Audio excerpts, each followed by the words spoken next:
Fala galerinha, tudo bem com vocês? Vamos então agora fazer uma revisão de sistema conservativo, tá bom? Vamos lá? Revisão para a prova, não é isto? Então vamos lá. Meus amores, para a gente poder fazer essa revisão, primeiro nós temos que lembrar as energias, né? Porque é sistema conservativo de energia, tá certo? Então vamos lembrar as energias que você já estudou que vão ser cobradas aí nessa prova aí, tá bom?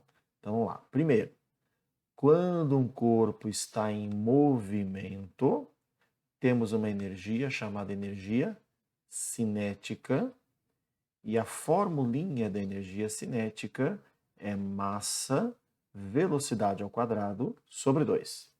Beleza?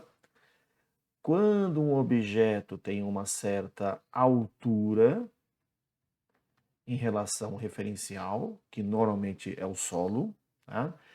Esse objeto tem uma energia armazenada, e energia armazenada nós chamamos de energia potencial, do tipo gravitacional.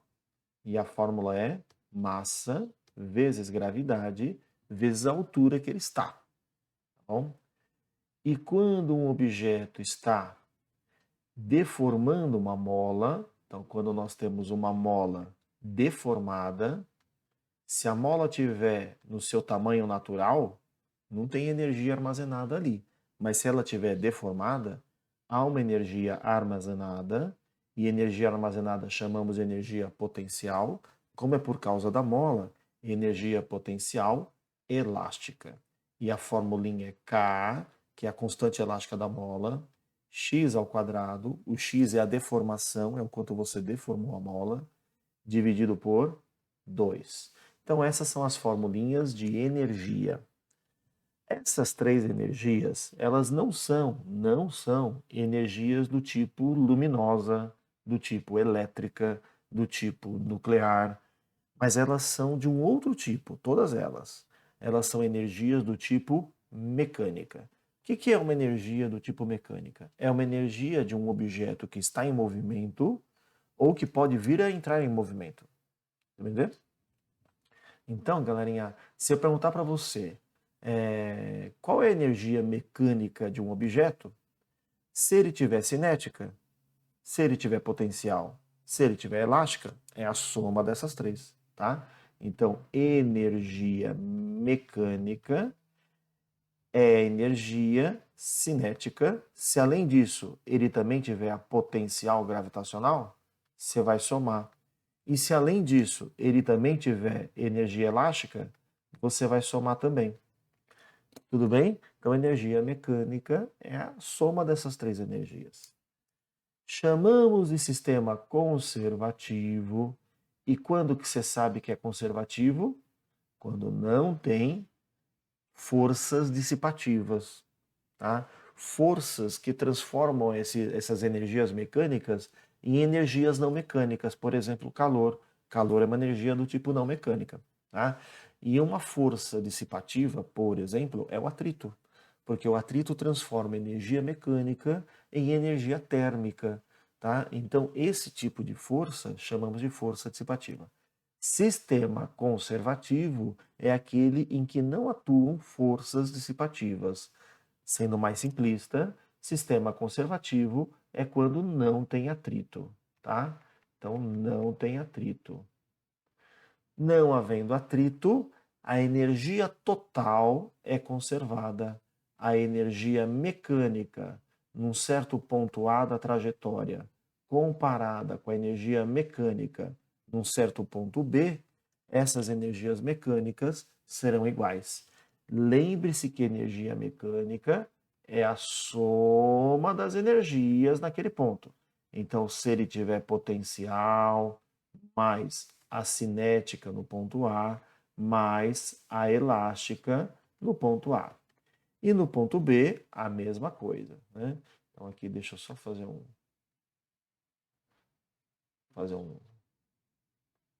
deslocamento aqui para poder aparecer. Né?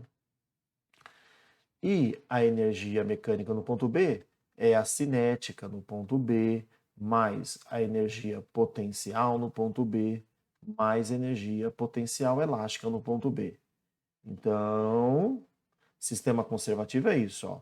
A somatória das energias do tipo mecânica no ponto A é igual à somatória das energias do tipo mecânica no ponto B. Isso que é o sistema conservativo. Normalmente os exercícios são bem tranquilos, tem exercícios difíceis nessa matéria, pode aparecer, tá? Não vai ser o caso da nossa prova.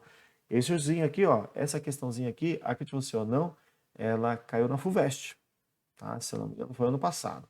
Estou simplificando ela, né? Não coloquei o texto, tal, não sei o quê. E essa questão fala de um skatista que começa parado aqui no ponto A, tá?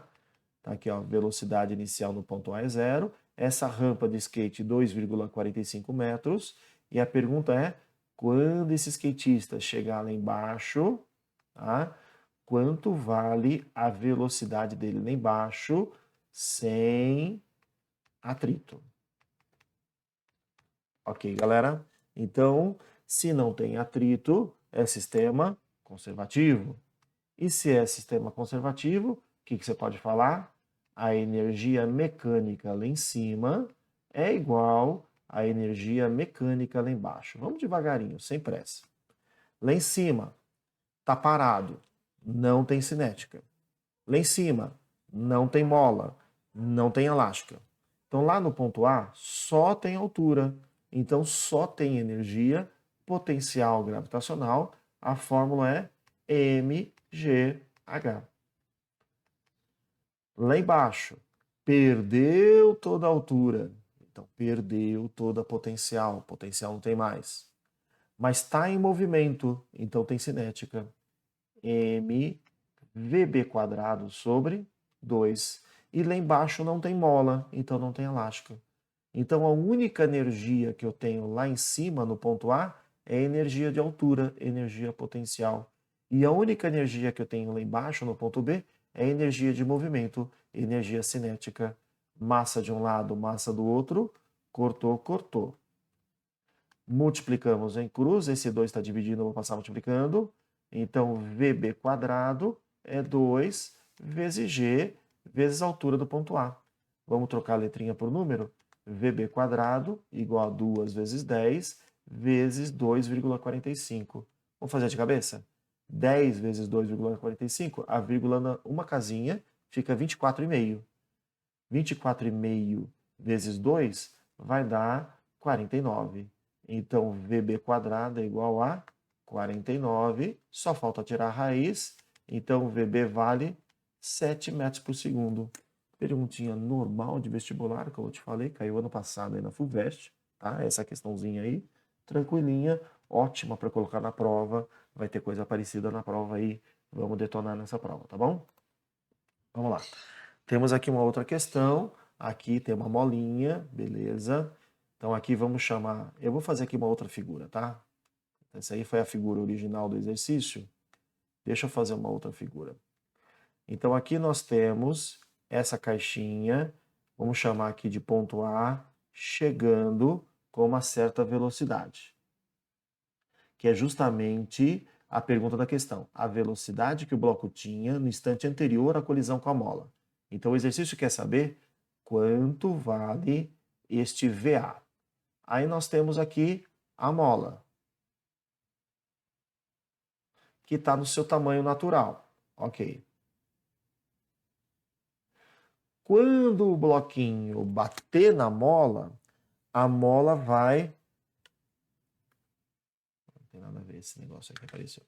Quando o bloquinho bater na mola, a mola vai se deformando, vai freando, freando, freando, até o momento... apagou tudo aqui, não, mas já está de volta. Até o momento em que o bloquinho para. Na hora que o bloquinho parar, que tal? Ele parou. A mola que estava no seu tamanho natural, ela ficou super comprimida. Então ela sofreu uma deformação. Tá? Olha o que o texto fala. Ó. Um bloco de massa 10 kg, então a massa do bloco é 10 kg, movendo com velocidade constante, é uma superfície horizontal sem atrito, olha lá, sem atrito. Se não tem atrito, é sistema conservativo. Continuando. Até que colide com uma mola de constante elástica 90 Nm por metro. Então, cada mola, 90 Nm por metro. Embaixo da figura. No instante que o bloco comprime a mola em 9 centímetros, então é isso que a mola deforma 9 centímetros. Problema, aqui no cada mola está em Newton por metro, aqui está em centímetro, tem que passar, deixar na mesma unidade, vou passar para metro. Então, 9 centímetros, 9 vezes 10 a menos 2 metros. Então, no momento em que o bloco, que a mola atinge essa deformação, a velocidade do bloco é zero. Ou seja, é o momento que o bloquinho para. Tá? Então, ele vai deformando até que o bloquinho pare. Na hora que o bloquinho para, a mola foi deformada por 9 centímetros. A pergunta da questão é quanto vale a velocidade no ponto A da figura? E aqui eu vou chamar de ponto B da figura. Como ele falou que não tem atrito, é sistema conservativo. Então, energia mecânica no ponto A é igual a energia mecânica no ponto B. Então, vamos lá. Lá no ponto A está em movimento, então tem energia cinética, massa, velocidade ao quadrado sobre 2. Lá no ponto A não tem altura, não tem potencial. Lá no ponto a mola não está deformada, então não tem energia elástica. Vamos agora para o ponto B. Lá no ponto B, ele parou, então ele perdeu a cinética. Lá no ponto B, não tem altura, então não tem potencial. Mas lá no ponto B, ele apertou a mola está deformada, então tem energia elástica, K, x do ponto B ao quadrado sobre 2. Cortou o 2 de um lado, 2 do outro. A massa desse bloco é 10 kg. A velocidade no ponto A nós queremos. O cada mola é 90. E a deformação 9 vezes 10 a menos 2. Aqui, ó, 9 vezes 10 a menos 2. E isso tudo está ao quadrado. Eu vou cortar um zero aqui, um zero aqui. Gente, não perde tempo fazendo essa conta toda aqui não, viu? Sabe por quê? Ó? A gente não vai ter que tirar a raiz. Vê se não dá para tirar a raiz agora. Ó. Dá para tirar a raiz de 9? Dá. Dá para tirar a raiz dessa galera toda que está dentro do parênteses? Dá, porque isso aqui está elevado ao quadrado. Ó. Então, fica aumentando o número, complicando sua vida. Já tira a raiz agora. Já dá para tirar a raiz de todo mundo? Já tira. Então, lá. Raiz de VA ao quadrado é VA. Raiz de 9 é 3. E raiz dessa galera ao quadrado, cortou o quadrado. Fica 9 vezes 10 a menos 2. Então, o VA vai ser 3 vezes 9, 27, vezes 10 a menos 2 metros por segundo. Se quiser deixar em decimal, a vírgula anda para a esquerda 2 casas, 0,27 metros por segundo. Beleza? Então, bem tranquilinho vai cair na prova, viu, galera? Dá uma estudadinha legal, cuidado com a matemática básica. Você sabe que a minha visão para vocês aí é que o grande problema de vocês, que vocês vão enfrentar, é o vestibular. Tá? Então, minha prova é para explorar de vocês conhecimento básico da matéria. Tá? O vestibular, o simulado, vai exigir conhecimento do básico para diante. Tá bom? Vamos lá. Próxima questãozinha, eu separei 5 questões, tá, gente? Então, essa aqui é a terceira. A exuberante castanheira é uma das espécies de árvores mais longevas da Amazônia. Já foram identificadas exemplares com mais de 800 anos e grande produção.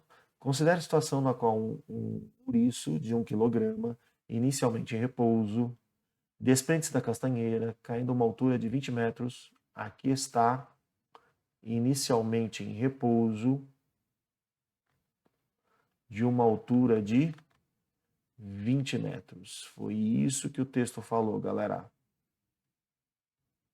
20 metros, certo? Desprezando quaisquer efeitos do atrito, olá, não tem atrito, estão desprezando o efeito do atrito. Então, é sistema conservativo.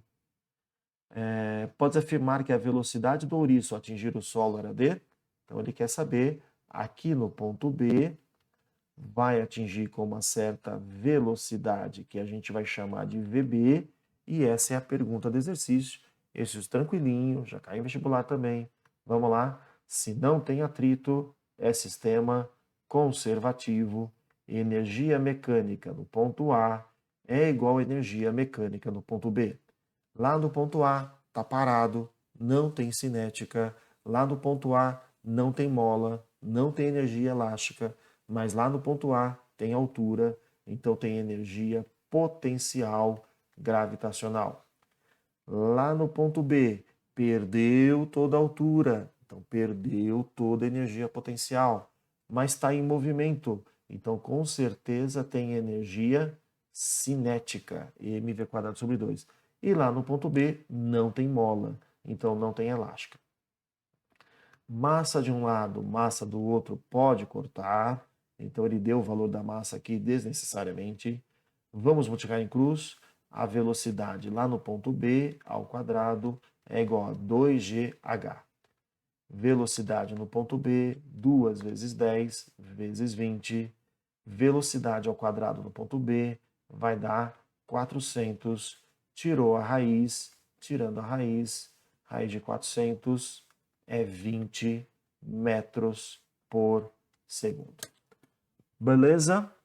Meu, dá para fazer, tá bom? Vou pegar essa outra questãozinha aqui. Um carrinho de massa 200 kg em repouso. Então, a massa, 200 kg, repouso, chamar de ponto A, velocidade inicial é 0, localizado no ponto mais alto da montanha-russa, é liberado do ponto 1. Opa, ele não chama de ponto A, ele chama de ponto 1. Então, vamos usar a nomenclatura do exercício. Tá? Então, ponto 1. 40 metros de altura. Então, a altura desse ponto 1, 40 metros. Após alguns, sobe e desce do percurso, chega uma segunda lombada no ponto 2, de altura 36,8 metros. Então, a altura do ponto 2, 36,8 metros. A velocidade no ponto mais alto dessa segunda lombada vai ser... Vamos lá, gente. Ó. Então, você tem aqui uma montanha-russa. Pronto, ó. Aqui está. Beleza? Aqui em cima é o carinha no ponto 1 da trajetória, que você sabe que a altura é 40 metros. E o texto fala que ele está parado. Legal. Aí ele desceu, subiu, e aí ele está passando aqui embaixo, tá? Numa altura menor, que é 36,8 metros. 36,8 metros. Beleza? E ele quer saber com qual velocidade está passando aqui. Deu pra entender, gente? Vamos lá? Ele tem que falar que não tem atrito, né? Ele não falou, né?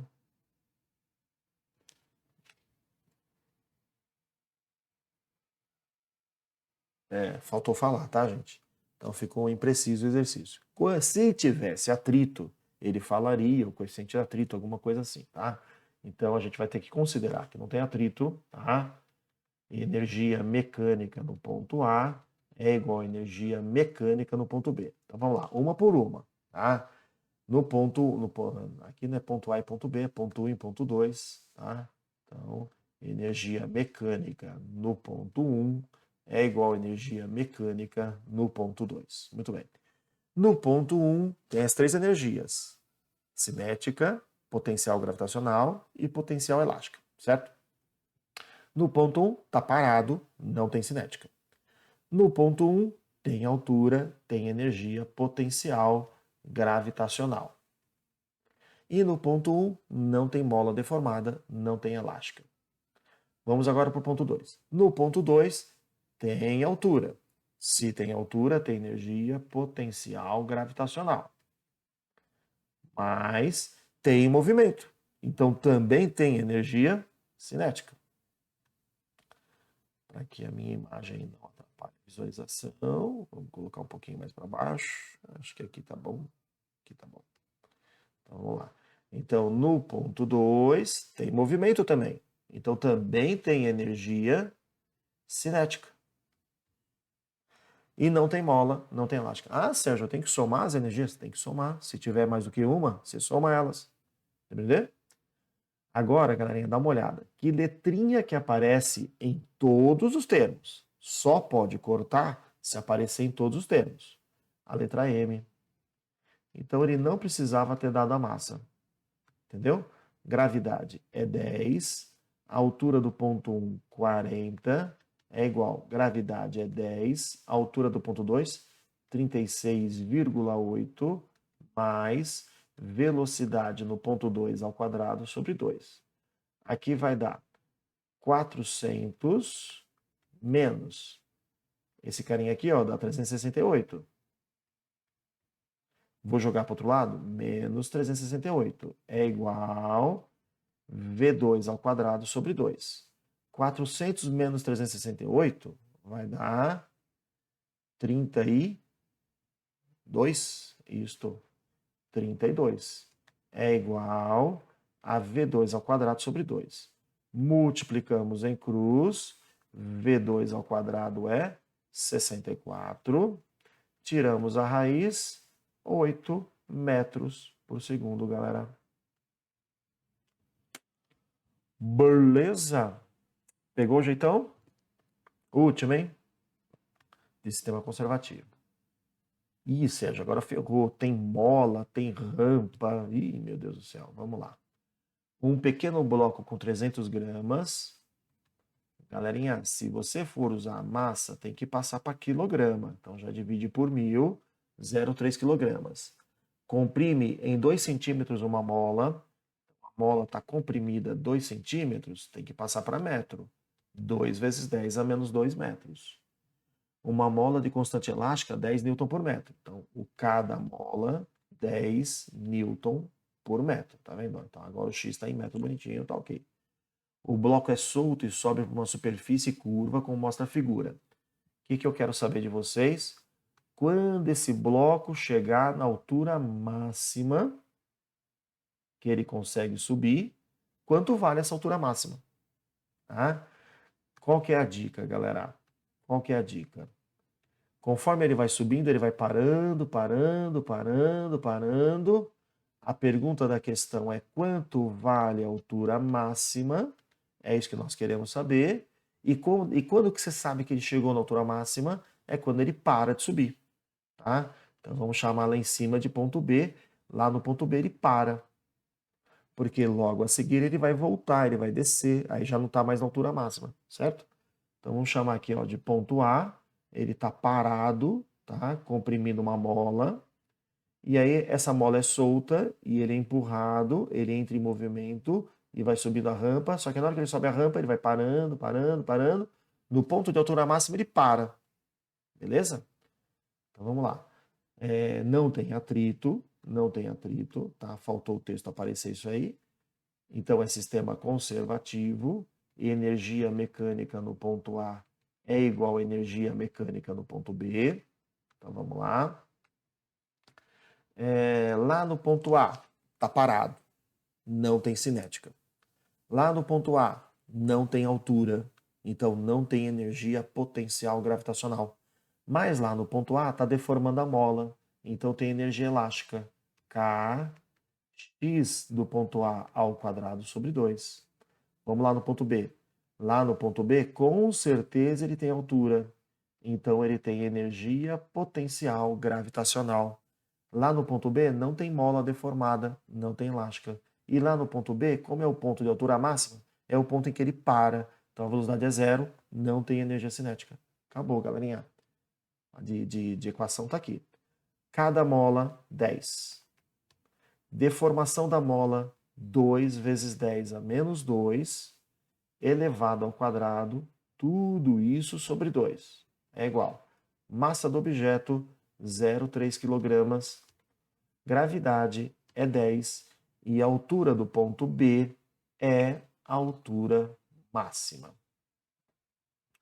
Então, esse 10 aqui, cortou esse 10 aqui, então vai ficar 2 ao quadrado é 4, vezes 10, 10 a menos 2 ao quadrado, 10 a menos 4, dividido por 2, e esse 0,3 que está multiplicando, vou passar dividindo. Pronto. Então vai ficar... Ah, sabe o que eu vou fazer, galerinha? Acho que vai ficar... Acho que a galera vai sofrer menos se eu não cortar esse 10 de um lado e 10 do outro, tá? Então deixa eu só voltar aqui. Sérgio, por que não? Só para que aqui, ó, se eu não corto esse 10 de cada lado, 0,3 vezes 10 vira 3. Eu acho que é um número mais fácil da galera compreender. Ó, aqui vai ficar 10, 2 ao quadrado é 4, 10 a menos 2 ao quadrado é 10 a menos 4, tudo dividido por 2. Beleza? Agora esse 3 eu vou passar dividindo. 4 sobre 2 dá 2. 10 a menos 4 vezes 10 a mais 1. Mantém abaixo os expoentes. Menos 4 com mais 1, menos 3. Tudo dividido por 2. Opa, por 2 não. Tá? É por esse 3 aqui, ó, que está multiplicando, vai passar dividindo. Pronto. Essa é a altura máxima. Tá? Vamos colocar aqui a resposta. Ó. A altura máxima, 2/3 de 10 a menos 3 metros. Tá bom já. Tá de ótimo tamanho. Tá? Por que não divide, Sérgio? Porque não dá exato, né? Dá 0,66, tá? Então, assim, quando não dá exato, não divida que é melhor, que aí não tem erro de arredondamento, tá bom? Meus amores, fizemos aí 5 exercícios de sistema conservativo, treina mais, faz exercício que foi feito em sala, faz isso da tarefa, dá uma treinada legal, cuidado com a matemática básica, tá bom? Valeu, galerinha, aquele abraço, até mais, tchau, tchau.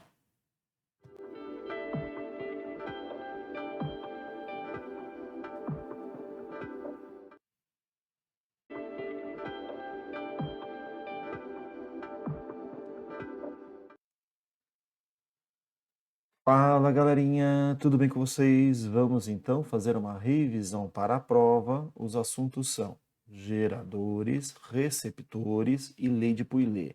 Se preocupa menos com receptores. Geradores é legal, lei de Pouillet muito importante para o vestibular. Mais importante é você se atentar à lei de Pouillet também, tá bom? Vamos então para a revisão? Vamos lá galerinha, tá na mão. Então são esses 3 temas que a gente quer lembrar aqui para a prova, tá bom? Então vamos lá. Gerador. Símbolo do gerador. Ele tem um pauzão, tem um pauzinho, é o polo positivo, polo negativo, e o gerador esquenta, e se ele esquenta, ele tem uma resistência interna. Ele também tem uma DDP relacionada à reação química, chamada força eletromotriz, e o gerador libera nos seus terminais uma DDP elétrica chamada UDDP nos terminais. A equaçãozinha do gerador é U é igual a E menos R vezes I, certo? Vamos lembrar que o U é menor do que o E no caso do gerador, tá bom? Deixa eu fazer aqui, ó, uma divisão aqui, ó. Então, até aqui estamos falando de gerador, que fique claro. Bom, muito bem. O que mais que eu posso falar? Ah, o gráfico. Gráfico do gerador, galera. É o gráfico U por I, tá? Gráfico U por I. E é o gráfico dessa equação, que é uma equação de primeiro grau, então é uma reta. Como tem sinal negativo, é uma reta decrescente. Legal. Onde este ponto aqui, ó, é justamente a força eletromotriz. E este ponto aqui é chamada corrente de curto-circuito e o valor é E sobre R. Beleza, galera? Exemplo de gerador, pilha. bateria. Bateria. Beleza? Vamos agora falar de receptor. Vou fazer aqui um espaço para cá, assim. Tá? Símbolo do receptor. Ah, desculpa, volta aqui no gerador. Volta aqui no gerador. No gerador, eu quero te lembrar que a corrente sai pelo polo positivo. Tá bom? No receptor, olha o símbolo. Aqui está. É uma força contra-eletromotriz, uma resistência interna, e nós temos aqui a DDP da tomada. O gerador fornece esse U. O receptor recebe esse U. E o receptor, a corrente chega no polo positivo. Beleza, galera? Equaçãozinha do receptor. Lembrando que o U é maior, que vai ficar ruim, né? Deixa eu escrever de novo, tá? Como o receptor recebe esse U para transformar nessa DDP mecânica, porque um exemplo do receptor é ventilador, é motor elétrico, então o que ele recebe é maior do que o que ele precisa, tá? Sempre o que a gente entrega no final é menor do que tem no início. O que o gerador entrega no final? O U, a DDP elétrica. O que o receptor entrega no final? A DDP mecânica, aqui, ó, força contrato-motriz. E sempre aqui a entrega no final é menor do que tinha no início, porque é a perda de energia no processo. Tá? Equaçãozinha do receptor, U igual a força contra a eletromotriz, mais R vezes I. E agora aqui nós vamos para o gráfico do receptor. Tá? É o gráfico dessa equação, que é de primeiro grau, tá? É uma reta com sinal positivo, é uma reta crescente. E aqui, galera, esse ponto aqui, ó, é justamente a força contra a eletromotriz. Certo? Agora chegamos numa parte muito importante, tá? Que é a lei de Pouillet. Então nós temos aqui um gerador, um resistor e do lado de cá um receptor. Tá? Então esse cara aqui é o gerador e esse cara é o receptor. Beleza? E esse aqui é uma resistência do circuito aí. Então, só deixando claro, esse cara é o gerador. E aí o que a gente percebe? Que a corrente sai pelo polo positivo do gerador e chega no polo positivo do receptor. Tá? Então, isso é uma malha simples. Então, a corrente que sai do gerador passa por todo mundo, é uma malha simples. E aqui nós temos um gerador, do outro lado tem que ser um receptor. E a equação da lei de Pouillet é para a gente calcular rapidamente essa corrente que está fluindo pelo circuito. Olha como você vai fazer? O valor do gerador menos o valor do receptor dividido pela somatória de... E tchau. Resistências. Estou solucionando aqui. Então essa é a lei de Pouillet. Tá bom? Quantas questõezinhas eu separei para a gente trabalhar aqui essa revisão? 5 questõezinhas. Vamos para a primeira. Vamos lá. Olha lá. Gráfico U por I reta decrescente. Vimos agora aqui, ó. É com certeza o gráfico de um gerador. Tá bom? Esse ponto mais alto aqui, ó, é a força eletromotriz. E esse ponto aqui, ó, essa corrente máxima é a corrente de curto-circuito. Beleza? Então, batendo o olho aqui no gráfico, ó, a gente não precisa nem ler, ó, não precisa nem ler. Aqui, ó, com certeza é a força eletromotriz. E esse cara aqui, ó, com certeza é a corrente de curto-circuito. Beleza?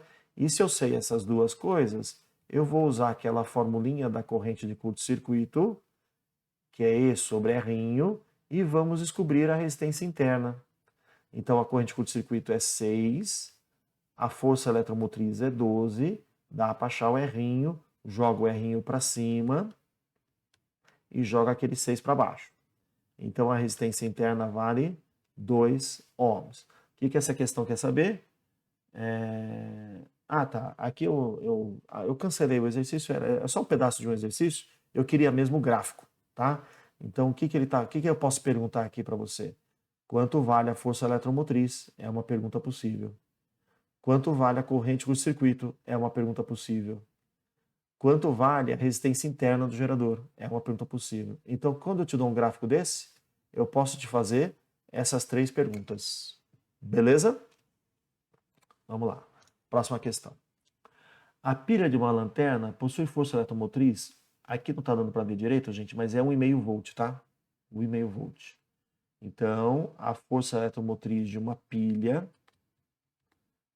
1,5 volts. E resistência interna, 0,05. 0,05 ohms. O valor da tensão elétrica nos polos dessa pilha é quando ela fornece uma corrente de 10 amperes. Então, a corrente é 10 amperes e a pergunta é quanto vale a DDP dessa pilha? Então, lembrando que esse E é a força eletromotriz, que está ligado às reações químicas. E a pilha libera nos seus terminais o U, que é a DDP elétrica, que é o que a gente usa na prática. Só que como a pilha esquenta, isso que a pilha libera é um pouco menor do que a DDP interna, porque ela esquenta, tem perda, tá bom? Qual é a equaçãozinha de gerador mesmo? O U é igual a E menos R vezes I. Então vamos lá. O U é a pergunta, a força eletromotriz 1,5 menos a resistência interna 0,05 e a corrente é 10. Multiplicar por 10, a vírgula anda para a direita é uma casa. Então, U é igual a 1,5 menos meio. Então, a DDP liberada pela pilha, nos seus terminais, 1 volt. Internamente é 1,5. Mas como tem perda, ela libera para fora um pouco menos. Tá certo? Então, aqui nesse exercício, a alternativa certa, letra E. Muito bem. Vamos mais uma aqui. Opa, aqui ó, peguei só a figura, tá? Só figura. Vou criar o valor agora, vou criar os valores agora, tá? Então esse cara aqui, ó, é 20 volts. Esse cara aqui, ó, eu vou colocar como 5 volts, tá? Esse cara aqui vai ser 1 ohm. Esse cara aqui vai ser 1 ohm. E esse cara aqui vai ser 3 ohms. Beleza? Inventei o exercício agora. O que eu quero que você perceba? Que se esse primeiro cara aqui ó, é gerador, a corrente sai pelo polo positivo dele e entra no positivo do outro. Então, o outro é receptor. E o contrário também é válido. Se esse carinha aqui ó, é gerador, a corrente sai dele e entra nesse. Então, um dos dois é gerador e o outro é receptor. Como saber quem é quem? Olha no valor. O gerador é aquele que tem valor maior. Esse é de 20 volts, esse é de 5 volts. Então, com certeza, esse cara aqui é o nosso gerador.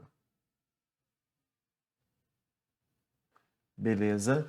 E esse cara aqui, com certeza, é o nosso receptor. Beleza? Então, se você descobriu isso, então obrigatoriamente a corrente vai sair nesse lado do circuito aqui e vai gerar no sentido horário. Claramente a corrente que sai do gerador passa por todo mundo. Então é uma malha simples. Sendo uma malha simples, podemos usar a lei de Pouillet. Então vai ficar gerador menos receptor dividido pela somatória de resistências. Vamos lá, gente. Corrente total é igual. Gerador vale 20 volts. Menos receptor vale 5 volts. Somatória de resistências começa aqui, ó. 1 mais 3 mais 1. Soma todas que tiver. Ok? Então, essa corrente total vai dar em cima, 20 menos 5 dá 15, e embaixo 1 mais 3 dá 4, com mais 1 dá 5. Então, essa corrente total que flui pelo circuito, 3 amperes. Beleza, galera? Tranquilo? Sossegado, né? Vamos lá, mais uma. Ih, Sérgio, ferrou. Aqui tem um monte de pilinha em sequência, ó. Então, vamos lembrar isso aí? Fazer uma pausa aqui, ó. Fazer uma pausa aqui. Vamos lembrar. Quando você tem pilhas desse jeito, cabecinha de uma na bundinha na outra, dizemos que são pilhas em série, tá? Então, por exemplo, 2 volts, 2 volts, 2 volts, vai virar uma mega pilhona de 6 volts, por exemplo, tá? Não estou nem fazendo exercício ainda, tá? Só te fazendo uma revisão aqui de pilhas em série. Então, pilhas em série você soma, baba. Agora, se você tiver pilhas desse jeito aqui, ó, em que você liga as budinhas entre si. Olha lá, estou ligando todas elas. E liga as cabecinhas entre si, tá? Ó, qual que é a dica para série? Mesmo I. Qual é a dica para paralelo? Mesmo U. Então, essa dica aqui, ó, que a gente cobra aqui nessa parte da matéria, da prova, só para pilhas idênticas, tá? Então, por exemplo, ó, 2 volts, 2 volts, 2 volts. Em paralelo, vai virar uma mega power pilha de... Lembra que em paralelo é o mesmo U. 2 volts, em paralelo com 2 volts, em paralelo com 2 volts, vai virar uma pilhona de 2 volts. Em série, você soma, em paralelo é igual, tá bom? Feita essa análise, aqui, galerinha, o circuito a seguir apresenta pilhas ideais. Ideal significa que não esquenta. Se não esquenta, é porque não tem resistência interna, tá? Aí, galerinha, eu já vou juntar essas 3 pilhonas, essas 3 pilhas numa pilha só. Olha lá, ó. Já virou uma só. Já facilitou a nossa vida. Cada uma delas de 1,5 volt. Tá? Então, vamos lá? 1,5 mais 1,5 mais 1,5 dá 4,5. Tudo bem? 1,5 mais 1,5 dá 3. 3 mais 1,5 dá 4,5. Então, já fiz a associação. Aqui do lado, nós temos uma resistência.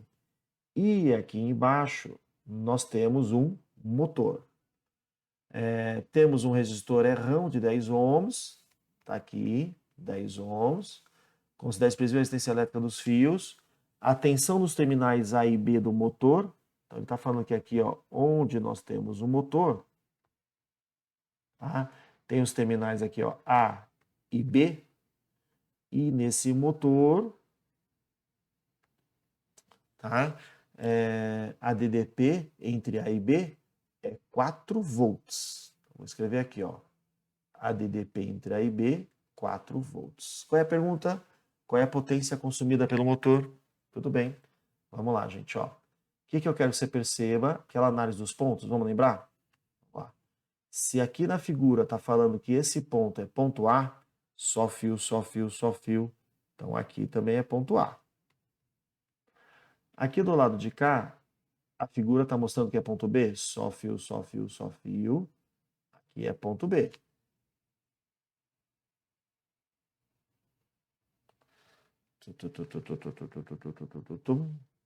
Então, meus amores, se daqui até aqui... Ah, não, pera aí, desculpa, não é ponto B ali não. Foi mal, foi mal, foi mal. Ó, ponto B só até aqui, ó. Então, o gerador está fornecendo 4,5 volts. Só o motor está pegando 4 volts.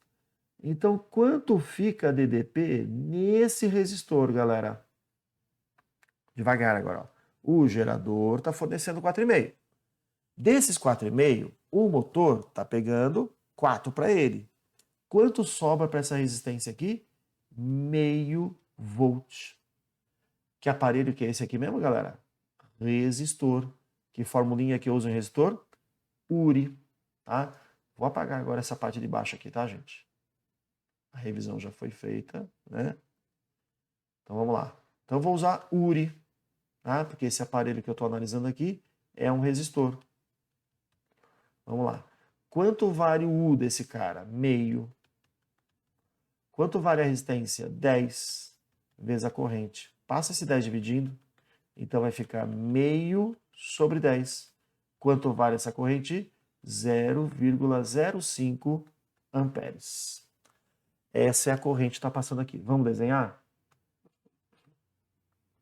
Então, a corrente que está passando aqui é essa corrente que você achou, e é a mesma corrente que vai passar pelo motor.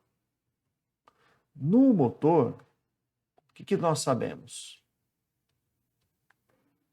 Sabemos que o U dele é 4 volts. E você acabou de achar comigo que a corrente que passa por ele é 0,05 ou 5 vezes 10 a menos 2 amperes. Tudo bem? O que o Exercício pediu mesmo? Ele quer saber qual é a potência. Será que você lembra uma equaçãozinha que relaciona I e U e potência? É a famosa π. Então, potência é igual a corrente 5 vezes 10 a menos 2, e a DDP é 4, 4 vezes 5, 20, vezes 10 a menos 2 watts. Tá bom já. Entendeu? Então, por que essa questão está aqui? Para você lembrar a associação de geradores. Tá? Se está em série, é só somar. Se está em paralelo, é o mesmo U. Beleza? Vamos mais uma aqui. Olha lá, a última, hein? Então, vamos lá. Foi feito um estudo com uma associação de resistores de acordo com a figura abaixo, né? A qual foi conectada uma fonte de tensão com força eletromotriz.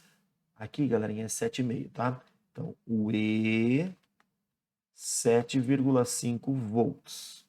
E resistência interna R, que não foi dado o valor. Os valores dos resistores da associação estão indicados na figura a seguir. Então, aqui, ó, 6 ohms, aqui é 3 ohms, aqui é 2 ohms. Todos os condutores são ideais e os resistores são ômicos. Verificou-se uma intensidade de corrente no resistor R2 de meio ampere. Vamos desenhar? Então, ele falou que está passando por aqui, ó. Bom, aqui está o polo positivo, né? Então, a corrente vai sair sempre pelo polo positivo, certo? Então, por aqui, ó, passa o I total. Agora, por aqui, divide a corrente, galera. Olha lá, dividiu. Aqui, nesse resistor de 6 ohms, o resistor R2, o texto fala que passa meio ampere. Lembra que a corrente divide proporcionalmente, galera? Tá? Por onde vai mais? Por onde a resistência é menor. Aqui embaixo é 3, lá em cima é 6, então vai mais aqui por baixo. E é inversamente proporcional, né? Essa resistência de baixo, comparada com a de cima, ela é metade do valor. Então a corrente vai ser o dobro. Quanto que é o dobro de meio? 1 ampere. Então aqui por cima vai meio ampere e aqui por baixo vai 1 ampere. Então, galerinha, meio por cima, 1 ampere por baixo, qual é a corrente total que está fluindo pelo circuito? 1,5 ampere.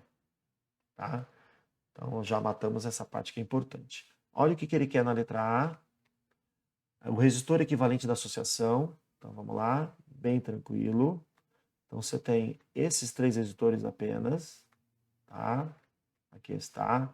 Esse de cima aqui vale 6 ohms. Esse daqui vale 3 ohms. E esse daqui vale 2 ohms. Vamos fazer esse aqui primeiro. Ó. Claramente estão em paralelo. Produto pela soma. 6 vezes 3, dividido por 6 mais 3. 6 vezes 3, 18. 6 mais 3, 9. Isso vai dar 2 ohms. Então ficou, galera, esse carinha de 2 ohms e mais um carinha de 2 ohms. Quanto vai dar a resistência equivalente da associação? Agora está em série, é só somar, né? 4 ohms. Matei a letra A. A tensão elétrica nos extremos da associação de resistores. Tranquilo. Olha como é que ficou o circuitinho, galerinha. Depois que eu melhorei ele, ó, o gerador está aqui, beleza? E lá embaixo vai ter apenas uma única resistência equivalente que vale 4 ohms. Esse carinha eu não sei quanto vale, e o gerador 7,5 ohm, e você sabe que está fluindo pelo circuito uma corrente de 1,5 amperes. Para matar a letra B, galera, você tem que enxergar que ele quer saber a DDP aonde? A DDP nos terminais dos extremos. Vamos chamar aqui, ó, dos resistores da associação. A tensão é DDP, tá? Então aqui é A, aqui é B. Ele quer saber quanto vale essa DDP AB, tá bom? Mas aí é fácil, né, galera? Por quê? Claramente aqui nós temos um resistor. Eu sei o R e a corrente que passa por ele é 1,5, certo? Então a corrente que passa por aqui é 1,5. Se eu sei o R, se eu sei o I, dá para achar o U. DDP entre A e B é igual a resistência equivalente vezes a corrente que passa por ali, certo? Vamos lá, gente. DDP entre A e B é igual a resistência 4 e a corrente é 1,5. Então, a DDP entre A e B é 6 volts. Legal. Tá coerente, né? A força eletromotriz é 7,5. A DDP que o gerador libera para fora tem que ser menor que 7,5. E na letrinha C, a resistência interna do gerador, bem tranquilinha essa pergunta também, tá? Vamos estudar essa parte de cima do circuito agora. Esse aparelho aqui em cima é o gerador. Repare que aqui se é ponto A, aqui também é ponto A. Se aqui é ponto B, aqui também é ponto B. Então essa DDP entre A e B é a DDP do gerador, certo? E só que como é o gerador, a equaçãozinha que você vai usar é essa daqui, famoso UERI com sinal negativo. O U entre A e B, você acabou de achar comigo que é 6. A força eletromotriz é 7,5, menos a resistência interna do gerador, nós não sabemos o valor, e a corrente é 1,5.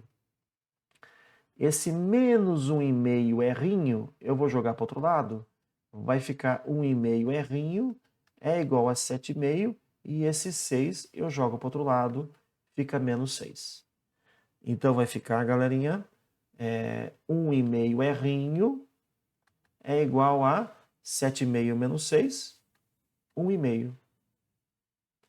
Aí vai ficar 1,5, e esse 1,5 que está multiplicando eu vou passar dividindo. Quanto que é 1,5 por 1,5? 1 ohm. Matamos, galerinha.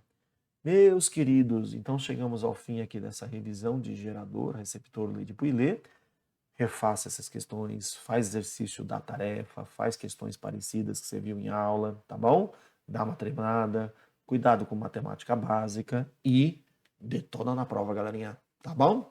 Aquele abraço, meus amigos. Tchau, tchau.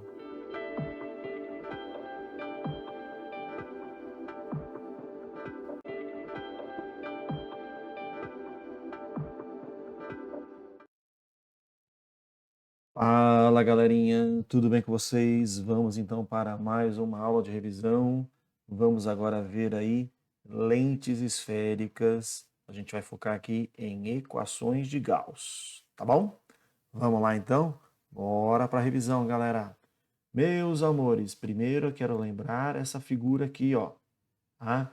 Então aqui nós temos uma lente do tipo convergente. Estou colocando aqui um objeto de altura O.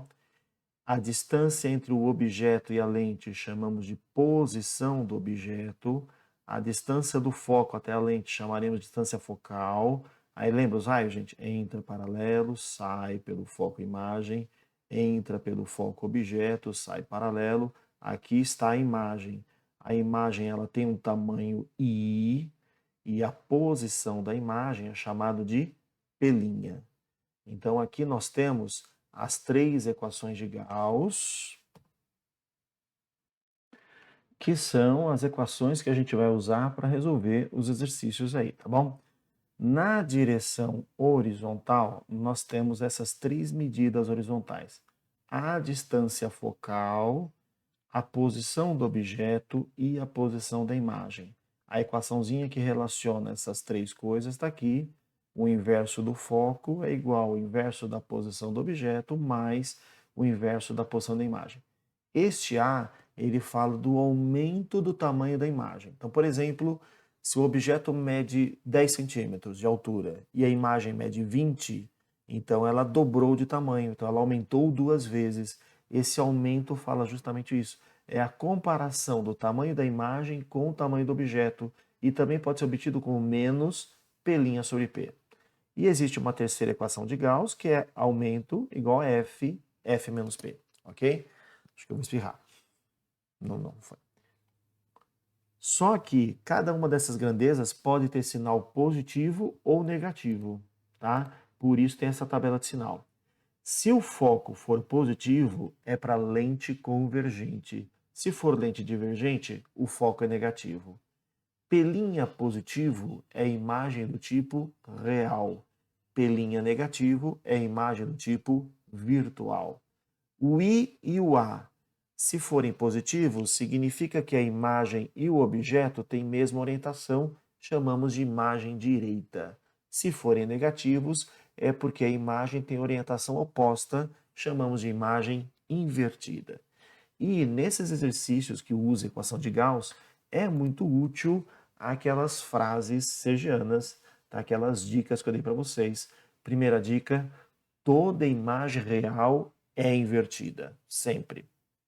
Segunda dica: toda imagem virtual é direita. 3. Para uma imagem ser projetada numa tela, obrigatoriamente ela tem que ser real. 4.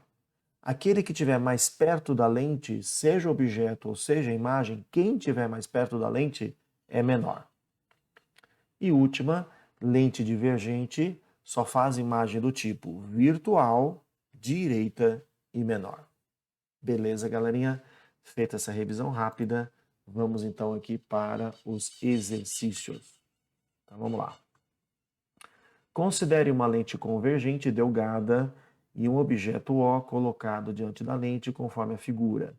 Sabendo que a distância focal é 2 centímetros, lente convergente, então esse foco tem sinal positivo, 2 centímetros. O que mais? E a distância do objeto até a lente é o P, 10 centímetros. Então, P, 10 centímetros. A pergunta é a posição da imagem em relação à lente. Então, ele quer saber o P'Inha, galera. Então, é só usar aquela primeira equação de Gauss, o inverso do foco é 1 sobre a posição do objeto, mais 1 sobre a posição da imagem. Agora, vamos lá. 1 sobre a distância focal é 2, é igual 1 sobre a posição do objeto é 10, mais 1 sobre P'Inha. Dica sergiana, para você não errar sinal, deixa onde está a letrinha quieta, mexe no número. Joga o número para o outro lado. Então vai ficar 1 sobre 2 menos 1 sobre 10 é igual a 1 sobre P'Inha. Tira o mínimo, divide pelo de baixo, multiplica pelo de cima. Tá? Aqui ficou 5 menos 10 sobre 10 dá 1, vezes 1 dá 1, é igual a 1 sobre P'Inha. Do lado esquerdo do sinal de igual, 5 menos 1 é 4 sobre 10. E do lado direito, 1 sobre P'Inha. Inverte de um lado, inverte do outro. Então, P'Inha é 10 sobre 4. Então, a posição da imagem é 2,5 centímetros. Beleza, galera? Tranquilão, né? Ó, vamos aproveitar para classificar? Para treinar? Então, vamos lá, ó. Então, 2,5 centímetros. Repare que esse P'Inha, ele saiu positivo, tá? Se é positivo, a imagem é real. Então, imagem real. Agora você vai para as frases. Toda imagem real também é invertida. Invertida. E agora, para falar se é maior ou menor, veja quem está mais perto da lente, se é o objeto ou se é a imagem. O objeto está a 10 centímetros, a imagem está a 2,5. Então, ela está mais perto, então ela é menor. Beleza, galera? Vamos então para a próxima questão. Um objeto de altura 25 centímetros, então tamanho do objeto, 25 centímetros, colocado a 66 de uma lente convergente, então essa é a posição do objeto, 60 centímetros, cuja distância focal é 15. Como ele falou que é lente convergente, então esse foco tem sinal positivo. Construa graficamente? Não, nosso foco aqui não é desenhar, gente. Nosso foco aqui são as equações. E ele quer saber as características da imagem, né? Então vamos achar a posição da imagem e eu quero achar também o tamanho da imagem. É isso que nós vamos fazer. Se eu sei o foco, se eu sei o P, dá para achar a posição da imagem, o P', usando a primeira equação de Gauss. 1 sobre F é 1 sobre P mais 1 sobre P'. Vamos lá? Então ficou 1 sobre o foco é 15, é igual a 1 sobre a posição do objeto é 60, mais 1 sobre P'. Beleza? Deixa a letrinha quieta, mexe no número, joga para o outro lado. Então ficou 1 sobre 15 menos 1 sobre 60 é igual a 1 sobre P'. Vamos tirar o mínimo, que é 60. Divide pelo de baixo, dá 4, vezes 1, dá 4, menos. Divide pelo de baixo, dá 1, vezes 1, dá 1. Do lado esquerdo do igual ficou 3 sobre 60, é igual a 1 sobre P'. Inverte de um lado, inverte do outro. Ficou 60 sobre 3, portanto, 20 centímetros. Como esse P' deu positivo, significa que a imagem é do tipo real. Toda imagem real é invertida. E o objeto está a 60, a imagem está a 20, então a imagem está mais perto, menor. Tá? Então, com certeza, essa imagem ela é real, invertida e, com certeza, menor que o objeto. Vamos achar agora o tamanho da imagem. Vamos lá. Para achar o tamanho da imagem, eu vou usar outra equação de Gauss. Eu vou usar essa daqui, ó. I sobre O é igual a menos P' sobre P. Então, vamos lá. O tamanho da imagem eu quero, o tamanho do objeto é 25 centímetros. Tá? Vai dar menos, o P' é 20 e o P é 60. Então ficou I é igual menos 1/3, né, galera? 2 sobre 6 é 1/3.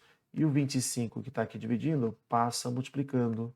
Então o tamanho da imagem é menos 25 sobre 3 centímetros.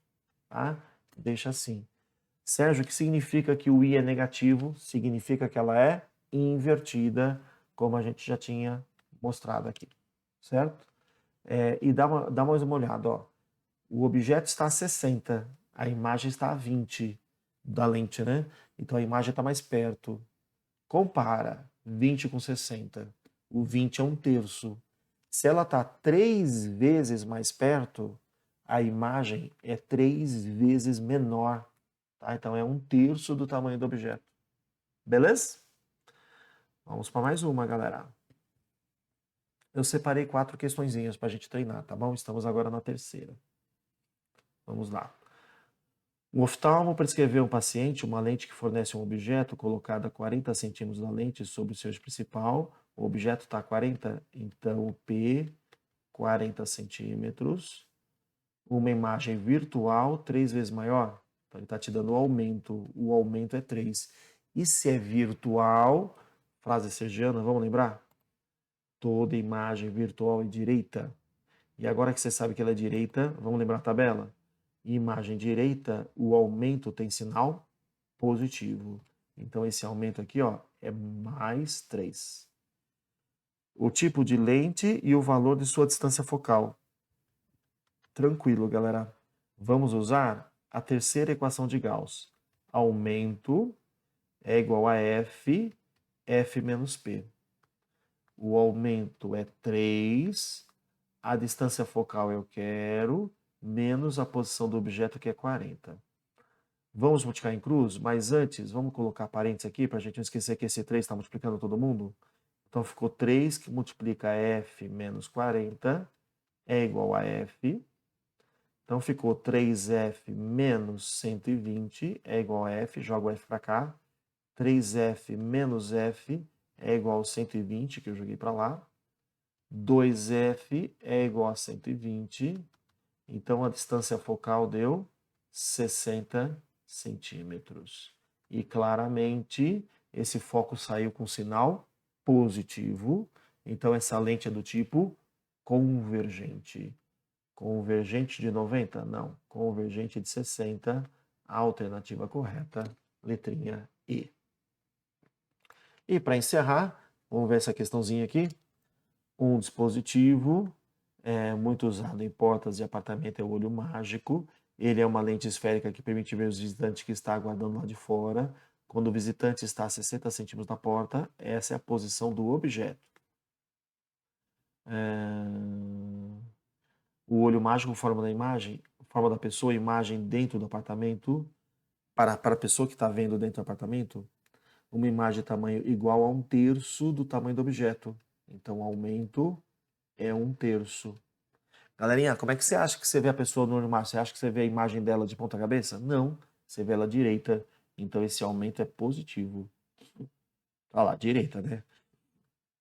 Ele até foi bem explícito aqui para você não errar. Ó. Direita. Ele quer saber o valor da distância focal. Muito tranquilo, vamos usar a última equação de Gauss. Aumento é foco, foco menos posição do objeto. O aumento é 1/3, a imagem é 3 vezes menor. O foco eu quero, e menos o P, que é 60.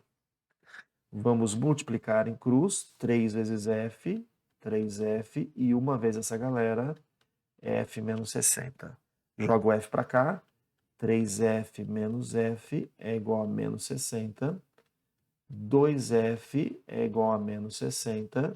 Então, o foco, menos 60 sobre 2. Então, distância focal, menos 30 centímetros. E esse foco negativo nos mostra que essa lente é do tipo divergente, galera. Lente divergente. Tá bom, meus amigos? Então, o que eu espero ter mostrado para vocês? Equação de Gauss. Leia o texto com calma, cuidado com o sinal. Tá? Aquela tabelinha tem que estar na sua cabeça para você não errar o sinal.